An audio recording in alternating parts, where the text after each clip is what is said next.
to the Week 11 review of the 2025 season, and let's go ahead and dive on in. This week we get tightening of the conference races, and we're going to talk about each of them just a little bit. In this episode, we're going to see some conference race updates, the SEC moving a step closer to Atlanta, the Big Ten and the games that almost were. The Big 12 finally plays a meaningful game. It really should be the G7. Does anybody really want to win the ACC? We'll talk about some metrics a little bit. We will give a look at the current heavily biased top 10 following Week 11. We'll talk conference ranks with some contenders, and we will finish out with a ranking speculation since I'm recording this on a Sunday night, and we are 2 days away from this week's release. So let's go ahead and dive on in. So the top two teams won in the SEC this week, and that would be Texas A&M and Alabama. They are both now sitting at 6-0 in the SEC and heading towards their last couple of games. Alabama with a couple of good tiebreakers. Texas A&M going into some interesting games through the next couple of weeks. Neither one of them are through and solid to the SEC championship game right now. There is still a lot of wiggle room in this conference because there are a lot of good teams in here, and there's a lot that can go disastrously wrong. Texas A&M played a very tough Missouri team. Missouri down a little bit from what they have been in the middle of the season. Their loss to Vanderbilt was incredibly costly, not just in the fact that it was a loss, but it also lost their starting quarterback, which has a really big impact. You're throwing a true freshman in there against one of the top teams, one of the best pass rushers in the nation. And it showed at a very meaningful time. I thought Missouri really went for things in a good way. They were aggressive about their play call. They tried to pick up a fourth down when they could have kicked a field goal. They've got a very good field goal kicker and left 3 points on the board pretty early. And that really started to bite them because as the half wound down, instead of it being a closer game than it was, that's where kind of that defensive line took over. They got a fumble, Texas A&M scored, and really kind of ran away with the game from that point. In Alabama's game against LSU, again, I think LSU is a very talented team that has very, very much underperformed this year. Kind of as evidence, they have fired Brian Kelly along the way. LSU showed up and played a very solid game and played a very solid game plan with a talented group. Alabama was kept from some of their normal offensive production, but still, in the end, both found a way to put the game away on defense and did a great job at the end of making the offensive plays when it counted. Both securing a field goal to get themselves a 2-score advantage, and then following that, once they got the ball back, again, their defense playing well, stripped the ball out, caused the turnover, and then their offense picked up a key first down to stay on the field and just be able to bleed the clock out on their own terms. Both of these are playing very well. I think there's still some room to grow in both of them and are in the best spot you could be in at 6-0. Georgia is a game back. Now, Georgia, it's important to note that Georgia also closes out their conference slate early because they do play their rivalry game against Georgia Tech in the final week instead of playing in conference. South Carolina also plays Clemson in that week. There's a few others like that kind of shift away from conference play. But that's kind of one of those beauties of an 8-game conference schedule at times. You'll get some dud games in Game 11 when you play out of conference against the nobody specials. But you also do get some interesting rivalry games at the end of the season. Georgia's 6-1. Their remaining conference game is Texas. And so that's going to be a really interesting one for them. Realistically, I think Georgia only needs to split Georgia Tech and Texas to secure themselves a playoff spot. And it really doesn't matter which way that happens. So it'll be interesting to kind of see how that plays. I do think that they would prefer to play at home, and they're in a decent spot to do it as long as they don't wind up chasing at 10-2. Ole Miss is 5-1 in conference. They're a game back of conference play from Georgia Tech because they did play their last non-conference game this week.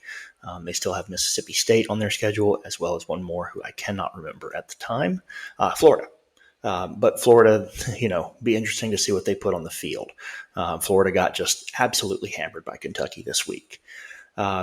Texas has got some room to grow.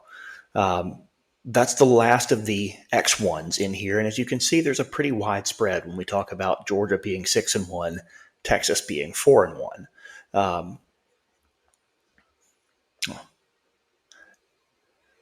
What we wind up with here, because Texas is 4-1, is that they have 3 games left, all in conference, and that's Georgia, Arkansas, and Texas A&M. Now, Arkansas doesn't have a conference win.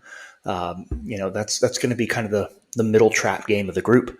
But Georgia, as we said above, very, very strong, very good team that will play you hard and wait for you to blink. And Texas A&M, obviously one of the top 3 teams right now.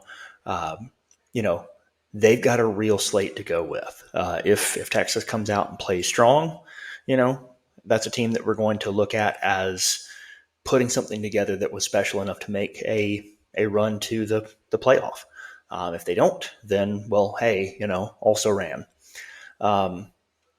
Texas also holds tie-breaking games in a couple of important places.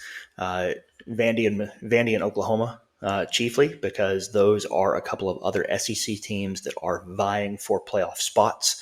And so should it come down to it where they have similar records, Texas would go ahead of both of those. The Big Ten. As I said last week, there's really nothing to watch for barring an upset.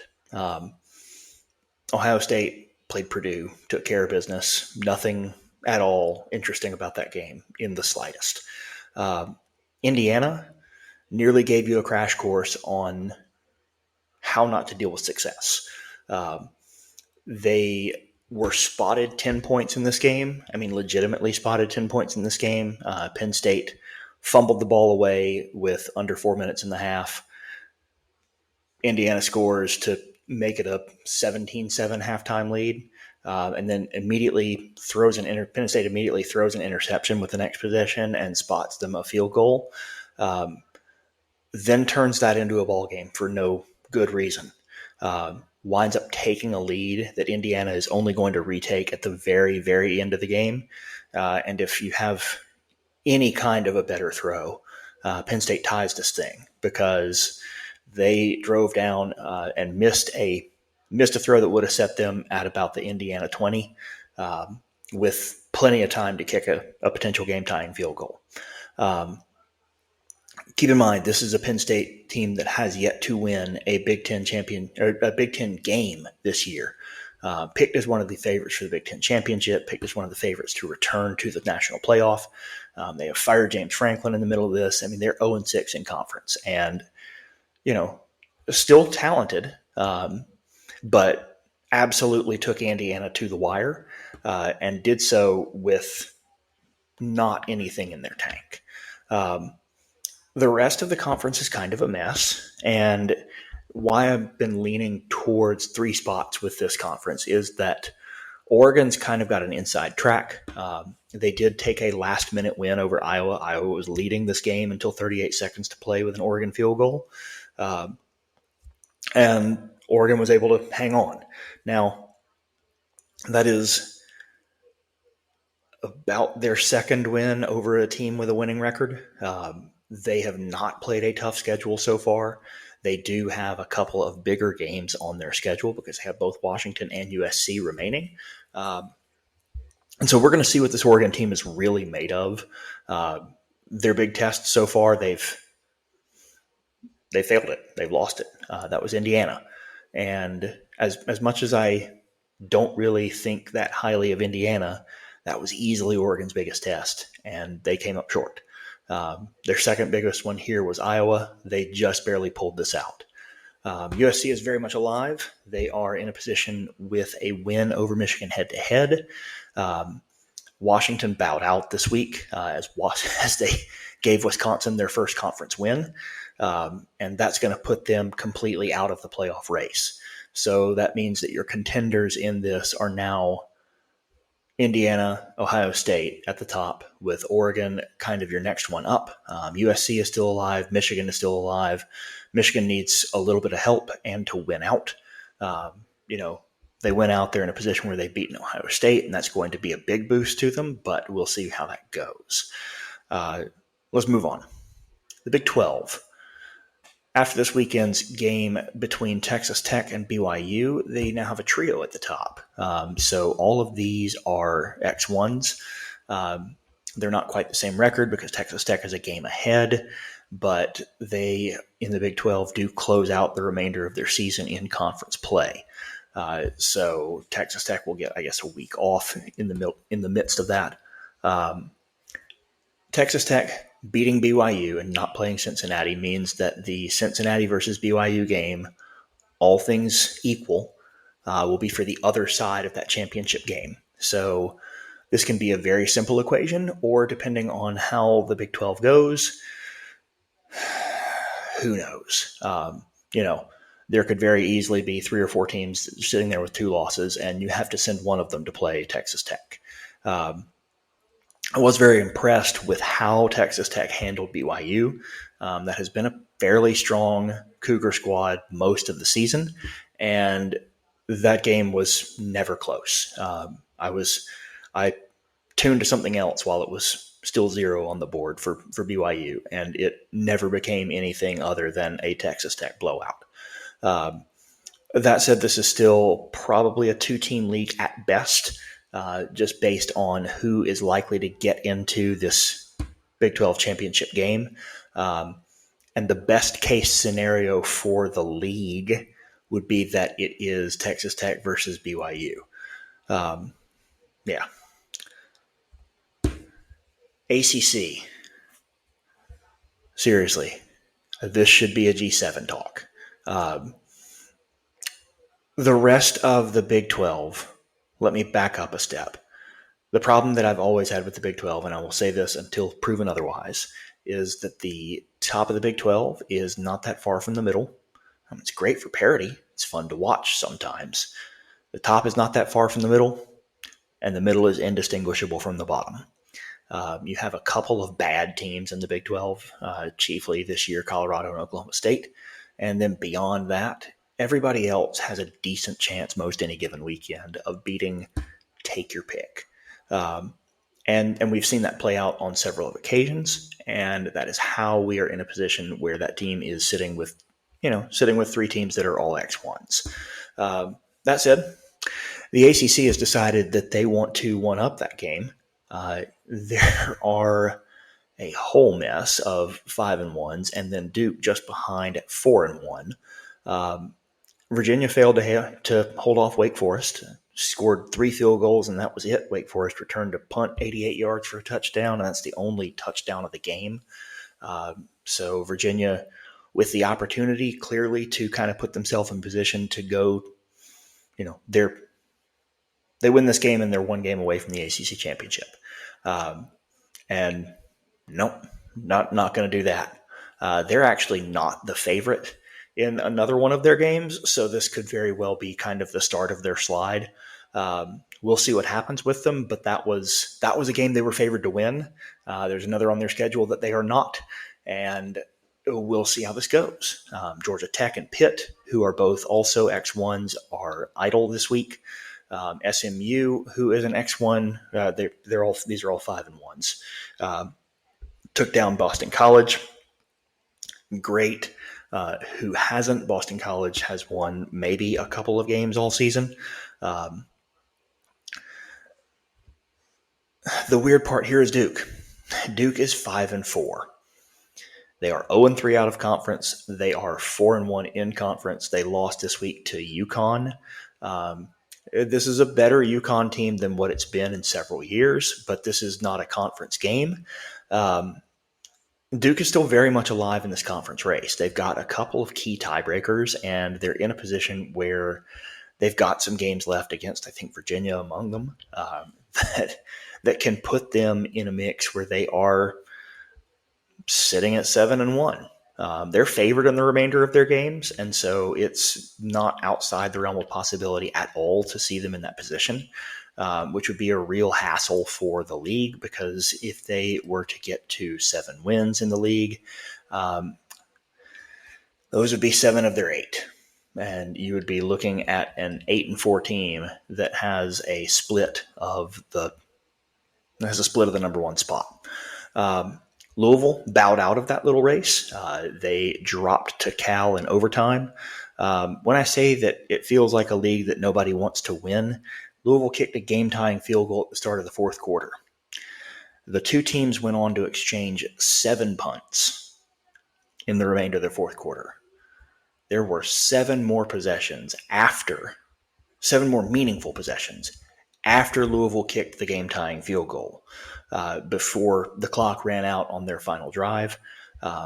Louisville kicked a field goal in overtime after going minus 6 yards, and Cal walked it down for a touchdown, albeit on fourth down. But Cal went ahead and went for the win on a 4th and 3 and got it. And so Louisville drops to 2 losses in conference and really out of the picture as far as the ACC playoffs, or not as far as the ACC playoff race. There's only going to be one. But as far as the ACC championship race, Louisville really kind of dropped back because I don't see there being 2 teams that come in with 2 losses. So, metrics matter. One of the things I looked at when I'm doing the rankings, and we'll see those next, is strength of schedule and victory record, 2 things that I talked about last week. Last week's strength of schedule, Georgia and Ohio State were tied. Ohio State had a couple of losses among the teams that they had played. Georgia had a couple of big wins among the teams that they had played. The new leader in both of those metrics is Georgia. They both won. More of Georgia's opponents won. Now, the final rankings do get adjusted. They reflect things like key losses. They reflect things like the head-to-head record. And so you're not going to see Georgia sitting at number 1 in the rankings as a result. But just do know that in a lot of cases where that happens, I do look at these and try and kind of figure out, within reason, where do I place teams and how do I place teams. Metrics also matter for things like self-scouting. Teams use them to look at themselves. Teams use them to look at their opponents. They're not always perfect. Right now, Arkansas, winless in the SEC, couple wins on the year. I believe they're sitting at 2-7. They are a top 10 offense when it comes to yards per game. Now, that's a kind of ridiculous statistic because there's only 2 teams that will be in our top 10 that are ahead of them. Those 2 teams are Texas Tech and Ole Miss. And to think that somehow a 2-7 team is that far up the list for offense feels kind of crazy.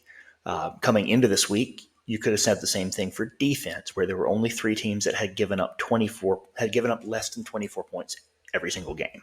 And those 3 teams were Indiana, Ohio State, and Auburn. Now, Auburn, 38 in regulation against Vandy this week, gave up 45 in total and losing in overtime. But coming into the week, here's a team that's sub 500 with the 3rd best scoring defense as far as points as far as not having allowed 24 points in a game. And yet, offense was so bad for them that they had lost so many of them. Arkansas, 15th worst defense. One of the top 10 offenses, one of the bottom 15 defenses. But it also helps for finding tendencies, for finding how your opponents do things, for finding how you do things, how to break some of those tendencies, especially in situations where you want to try and confuse an opponent's defense or offense, and to do some things where you're attacking defenses and offenses. Do you have a defense that blitzes heavily? Do they utilize their corners and safeties in those blitz packages? Do they stretch themselves in a way that leaves them vulnerable to stretching the field wide? Do they leave themselves vulnerable in a way that stretches the field deep? In the writing part of this, I looked at Oklahoma and Alabama. Oklahoma had the week off. They watched LSU play Alabama. They watched a very good LSU defense play against Alabama and hold them to 20 points. Albeit Alabama missed a field goal and had a couple of different places where they got stopped in the red zone. Somewhat uncharacteristically, as far as the remainder of their season has gone. Alabama's success rate in the red zone has been very high most of the year. That said, if I'm sitting in Oklahoma's position, they have a top 10 run defense, or they have a top 10 total defense, their run defense being just a little better than their pass defense. However, Alabama's rushing offense is really not that exciting. Alabama's passing offense is really where they do most of their ball control. They tend to work a little bit more of the middle of the field, and the middle of the field in shorter routes. If I'm Oklahoma, I am selling out on my underneath routes, working to let my defensive line win battles up front and try and secure the running game so that they are not able to just break tendency and gash us with that. And I am going to dare Alabama to throw deep. Not because I don't think their receivers are capable of it, but because Alabama has one of the lowest rates of a top 10 team of throwing and completing deep balls. Going into last week, they were in the bottom third as far as attempts, and they were in the bottom quarter as far as completions of passes of 30 or more air yards. And so you have a really soft spot in how their offense plays. And if I'm setting a defense, that's probably how I attack it, is to say that you throw deep. If you want to beat us and you want to gash us with big plays, you go right ahead, but we're not going to let you sustain drives. And, for Alabama, that might be what you're looking at, is to see if you put in some packages that expect Oklahoma to sell out underneath and to put them in positions where, taking away one of the underneath routes leaves you open for a deep shot and work it. You also could work your running attack and put yourself in a position where you're breaking tendency and actually moving the ball with the run. Be that through jet sweep actions, be that through a lot of other things. Self-scouting, metrics matter. Let's go ahead and look at the heavily biased top 10. 1 through 5. This week I've jumped Texas A&M back to number 1. Again, the metrics kind of played this out.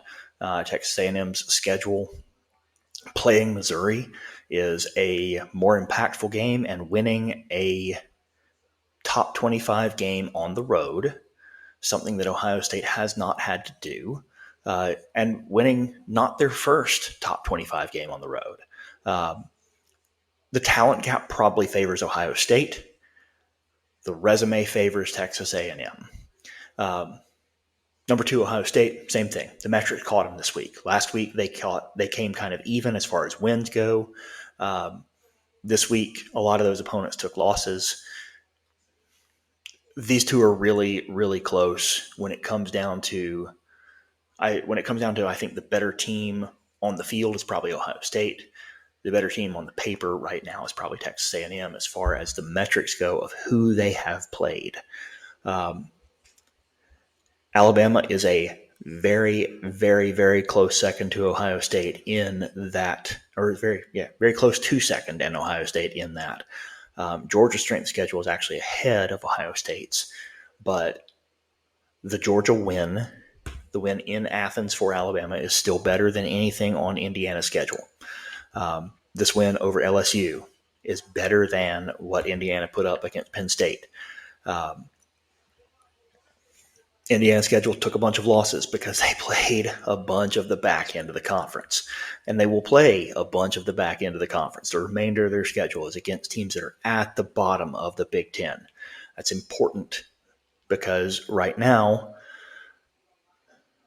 I'm in a position where Indiana's 4, Georgia's 5. If Georgia is to beat Texas and wind up in a position where they are 11-1, that's enough for me to move Georgia ahead of Indiana. They've lost to Alabama head up, and so they're not going to pass them with the same record. However, given a one-loss Georgia team and a undefeated Indiana team and the schedule the two of them have had to play to get there, that's Georgia every time. Number 6, Ole Miss. A little worse schedule, locked behind Georgia on head-to-head, but a lot better schedule than number 7, and that's Texas Tech. Big win over BYU. Really looked impressive in that game. They are a near lock for the Big 12 championship game. After that, it becomes a really tight grouping. 8 through 11, there's minimal separation between them. And I went ahead and put that in the slide if you're looking at that. If not, I'm going to just talk through it real quick. Oregon is the only team among these 4 teams that has 1 loss. And those 4 teams are Oregon, Texas, Oklahoma, and Notre Dame. Texas has a worse loss than either of the things that Notre Dame has. They lost to the Florida team that has kind of fallen apart of late. I would say that Miami has done a little bit better than what Florida has done. The Texas A&M loss, I'm not really holding that far against them. But, that's because I've got the number 1 team. They've got the best loss out there right now. They've gotten an impressive run, Notre Dame has, but it's against the weaker portion of their schedule. They've got a couple of teams left that are okay, and we'll see where that goes. But, this is also a team that has a win against Boston College, and some others like that are just awful. Speaking of Texas and Oklahoma, Texas has the head-to-head win. Their 2 losses are better, or their 2 losses are to their 2 losses are not better than what happens with Notre Dame. Notre Dame is, they've lost to better teams. They just don't have a signature win. And that's the big thing kicking them right now is that, they didn't beat Texas. They lost, games that they could have won in other places. And that really is keeping them back. Right now, Texas 8, Oklahoma 9. I've got Notre Dame in at 10. And then the 1-loss team, the only one of the group with 1 loss, and the worst schedule of the group, Oregon at the bottom at 11. Going to do a thing here real quick. We wrapped up last episode with a reaction to the first college football playoff rankings. Those are due out on Tuesday. I'm recording this on Sunday. I'm going to talk through what I think the upcoming rankings are. Now, granted, that's the committee rankings, not mine. Mine are a little bit different, and I have told you why. And mine usually are a little bit different because I look at metrics a little bit differently than they do. But this is what I think you're going to see when we see about the top 18 teams come Tuesday. After we talk about conference rankings.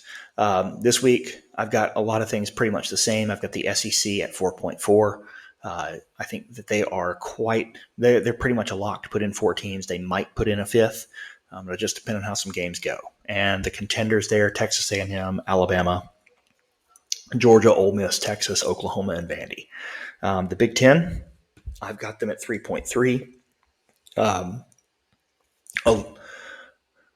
About a 30% chance to put in their 4th team.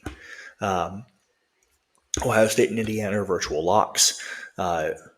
Oregon is kind of next up, and then the battle kind of comes down to Oregon, USC, and Michigan. With Michigan being somewhat the outsider there with a loss to USC and a game against Ohio State to play. The Big 12, 1.7, and really that matters who winds up playing in that Big 12 championship. I don't think there's a second spot if Cincinnati winds up playing in that thing, but BYU, Texas Tech, Cincinnati, or a chaos champion. And if it's a chaos champion, that's all there is. ACC, 1.1. This is the chances of them putting a second team in are diminishing every week. Right now, Virginia still has one of the best records in the conference, but a lot of teams are kind of right there with them. Virginia and Georgia Tech are kind of tied in that regard. I just think that Georgia Tech is likely to wind up losing one of these games, especially with Georgia still on their schedule. You still have the very real possibility of a chaos champion in that league. One spot, maybe a second if the rest of everybody else just falls flat. G5, right now it's the AAC champion still. We'll see how that goes. But one spot's all you're getting. And then Notre Dame, I've got with about a 50% chance to make it. That will jump significantly should they get by Pitt. And we'll see that game coming up shortly. All right, ranking prediction. Ohio State, I think, holds on to the number 1 spot. I think Texas A&M and Indiana flip. Texas A&M had an impressive game against a ranked Missouri team. Indiana had to stretch to beat a unranked and no conference wins Penn State team. I think those two flop the 2 and 3 spots. Alabama, Georgia, Ole Miss all hold their spots at 4, 5, and 6. Alabama's got the head-up win against Georgia. Georgia's got the head-up win against Ole Miss. I don't think there's any motion there. I also don't think that Texas Tech breaks that bubble. I don't think that they push past and get past Ole Miss to the 6th spot. Even though they did win the highest-ranked game of the week against BYU, I don't think that pushes them to number 6. And that's important because that means that bubble of 4 SEC teams ahead of the first Big 12 team still holds. I don't think, even though I rank them much lower than this, I don't think that Oregon drops off of Texas Tech's heels. They were right there with the Texas Tech, BYU, and Oregon in lockstep with one another last week. Iowa was 20th. It's a ranked game. They won it. So I think that they probably wind up holding on to that spot right on Texas Tech's backside, where they are going to jump to the 8th spot. Notre Dame creeps up 1. Texas creeps up 1. Oklahoma creeps up 1. BYU, with their first loss, I dropped by 5 spots to 12. I think Utah, since they have a win head up, is kind of their floor. And that's where I put them, is that I put them ahead of a Utah team that they beat.